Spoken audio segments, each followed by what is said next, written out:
హైదరాబాద్‌లో నలుగురు పంచాయతీకొస్తే, నలుగురు తరపు నుంచి 4 రౌడీలొస్తే, నలుగురు రూ. 4 పంచుకుంటారు తప్ప చంపుకోవటాలనేది తెలంగాణ చరిత్రలో లేదండి అసల.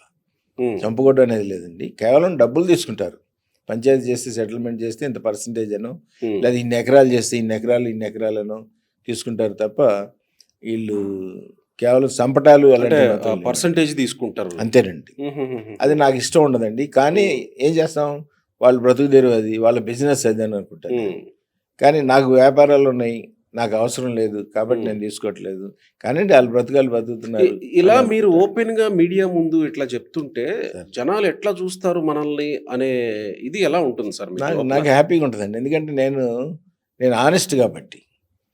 నేను హానెస్ట్ కాబట్టి నాకు మాత్రం హ్యాపీగా ఉంటది. జనం చూడాలండి. చూసి తెలుసుకోవాలి. అందరి చరిత్రలు గూడా అంటే మిమ్మల్ని తెలుసుకోవాల్సిన చూసి అవసరం ఉంది. ఇంకొంతమంది ఇట్లా ఇన్‌స్పైర్ సార్ అయితే హ్మ్.